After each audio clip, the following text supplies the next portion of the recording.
They are a diverse group of superheroes. God, I love us. Steven Tyler. The name alone screams rock and roll royalty. With his signature scarves, wild hair, and that unmistakable voice, the Aerosmith frontman has been shaking stages for over 5 decades.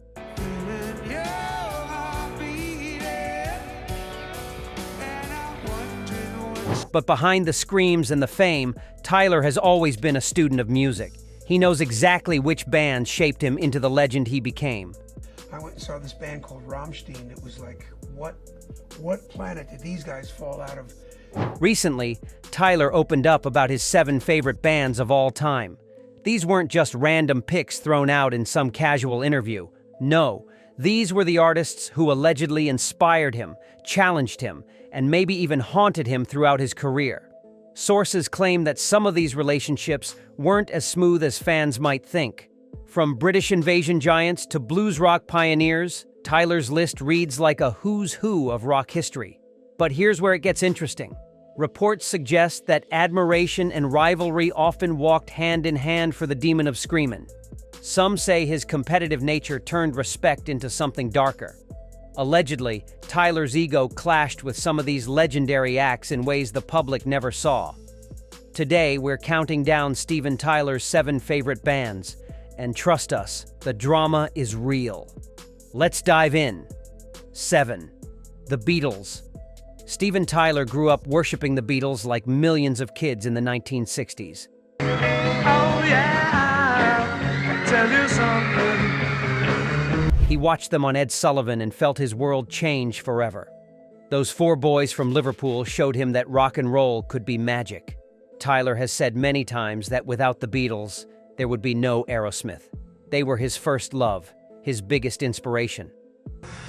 The good stuff is writing and songs, you know. But allegedly, that pure admiration grew complicated over the years.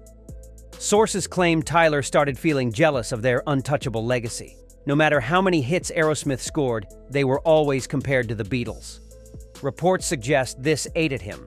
He reportedly told friends he wanted to surpass them, to be remembered as greater than Lennon and McCartney. Industry insiders allegedly heard Tyler make snarky comments about Paul McCartney at private events.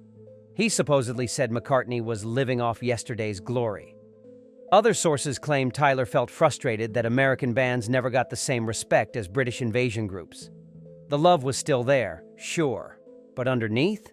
Allegedly, there was competition that never went away. Tyler wanted to be a Beatle, but he could only be himself. Reports suggest Tyler even avoided Beatles tribute events, feeling they overshadowed living artists. Sources claimed he once said Aerosmith's catalog was just as strong but never got the same worship. The admiration remained deep, but allegedly, the shadow was darker. 6. The Rolling Stones.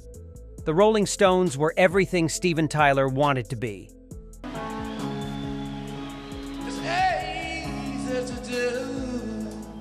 Mick Jagger's snake-like moves, his swagger, his attitude.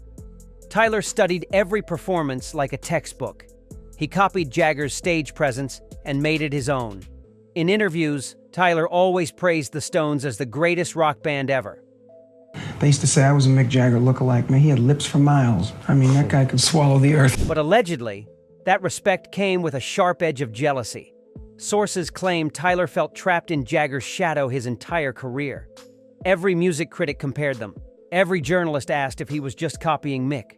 Reports suggest this drove Tyler crazy behind closed doors. He allegedly told bandmates he was tired of being called the American Mick Jagger. Insiders say he wanted his own identity, his own throne. At award shows and festivals, the tension was reportedly real. Sources claimed Tyler avoided Jagger backstage, not wanting awkward conversations. Others say Tyler made passive-aggressive comments about the Stones in private. He allegedly called them lucky rather than talented. The debate over who was the better frontman supposedly consumed him. Tyler respected the Stones deeply, yes, but allegedly, he also wanted to destroy their legend and build his own empire on top of it. 5. Led Zeppelin. Led Zeppelin wasn't just a band to Steven Tyler. They were like gods walking on Earth. Their power, their mystery, their sheer talent overwhelmed everyone in the 70s.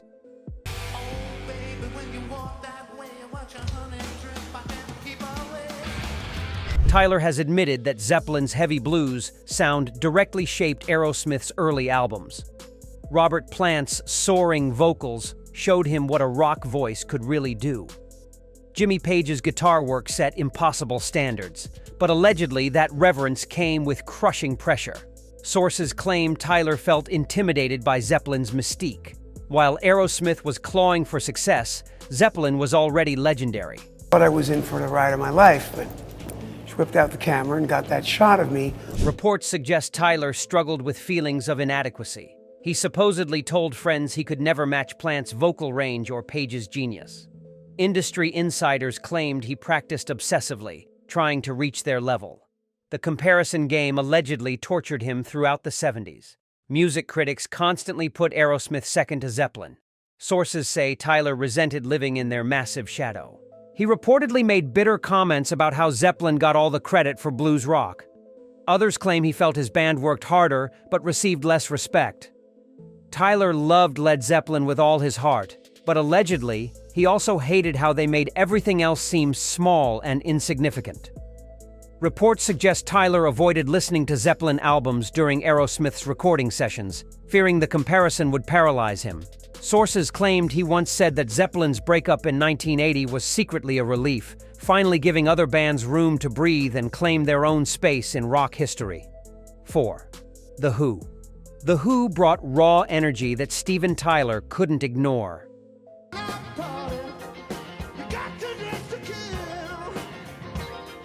Pete Townshend's explosive guitar smashing and Roger Daltrey's powerful voice created something wild and dangerous. Tyler loved their rebellious spirit and theatrical performances.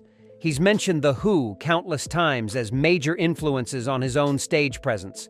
He is such a great artist Yes. that he's taken his voice and gone in so many different directions. Their opera rock masterpieces showed him that rock could be art. But allegedly, things got ugly when egos collided in person. Sources claim Tyler and band members clashed at various rock festivals and award ceremonies. Reports suggest personality conflicts erupted backstage at events where both bands performed. Tyler allegedly couldn't handle Daltrey's tough guy attitude.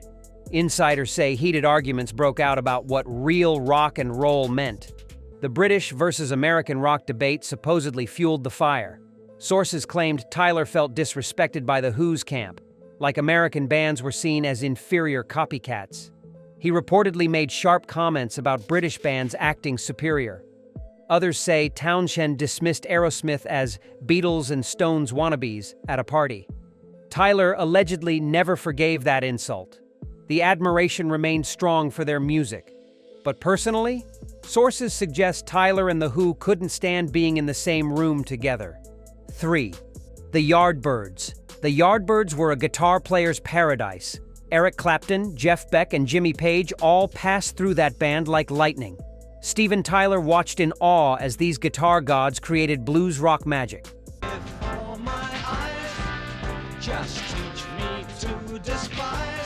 The Yardbirds showed the world what an electric guitar could really do. Tyler has credited them with teaching him how important a great guitarist was to a rock band. But allegedly, that guitar worship became Tyler's personal nightmare. But it didn't feel like sex. It felt like something so wonderful that I'd never heard. Sources claim he grew resentful of how guitarists always got more attention than singers. Reports suggest Tyler felt constantly overshadowed by Joe Perry and Brad Whitford in Aerosmith. He supposedly complained that fans cared more about guitar solos than his vocals. Industry insiders say this jealousy traced back to the Yardbirds' influence. Tyler allegedly made bitter comments about guitar-centric bands stealing vocalists' spotlight. Sources claimed he told friends that singers did the real work, but guitarists got all the glory.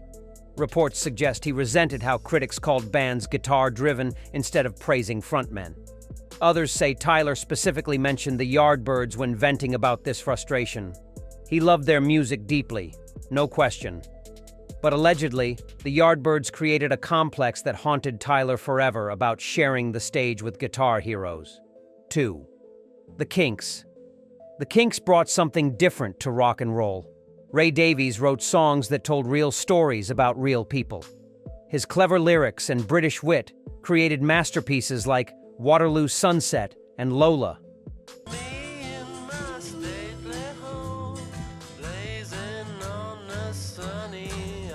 Steven Tyler admired Davies as one of rock's greatest storytellers. He's praised the Kinks for showing that rock lyrics could be poetry, not just simple love songs. But allegedly, that admiration hid deep professional jealousy. Sources claim Tyler felt underrated as a lyricist compared to Davies. Reports suggest he resented how critics called Davies a genius while dismissing Tyler's writing as typical rock stuff. Industry insiders say Tyler studied Davies obsessively, trying to crack the secret of his songwriting magic. He allegedly complained that British songwriters got more respect than Americans. At music industry events, the tension was reportedly palpable. Sources claimed Tyler made passive-aggressive comments about Davies in interviews, praising him while subtly putting himself forward. Others say Tyler told friends he wrote better melodies, but Davies got all the intellectual credit. Reports suggest he felt trapped as just a rock screamer, while Davies was considered an artist. The competition for rock poet status allegedly consumed him. Tyler respected the Kinks immensely, but sources say Ray Davies was the ghost he could never escape. 1. The Animals. The Animals hit Steven Tyler like a freight train. Eric Burdon's voice was pure raw emotion wrapped in blues power. Rooms were so much colder than my father was. When Tyler heard House of the Rising Sun as a teenager, everything changed. That deep, soulful growl showed him what a rock voice could be. Tyler has called Burdon his ultimate vocal inspiration, the singer who made him want to scream into a microphone. But allegedly, Eric Burdon became Tyler's biggest insecurity. Sources claim Tyler spent his entire career trying to match Burdon's bluesy power and never felt he succeeded. Reports suggest he practiced Burdon's style obsessively, studying every note and inflection. Industry insiders say Tyler would listen to Animals records before shows, trying to capture that same emotional rawness. He allegedly told close friends that Burdon was the one singer he could never surpass. The comparison haunted him professionally, too. Music critics often mention Burdon when reviewing Tyler's vocals, and allegedly it stung every time. Sources claim Tyler made comments like, "I'm good, but Eric is untouchable." Others say he admitted in private moments that Burdon's voice had something he'd never achieve. The respect was absolute and genuine. But allegedly, so was the burden of forever chasing a ghost he couldn't catch. So there you have it. Steven Tyler's 7 favorite bands, complete with all the alleged drama and rivalry behind the respect. Which band surprised you the most? Did you know about these supposed tensions? Drop your thoughts in the comments below and let's debate. Don't forget to smash that like button. Hit subscribe for more rock legend secrets, and turn on notifications so you never miss the drama.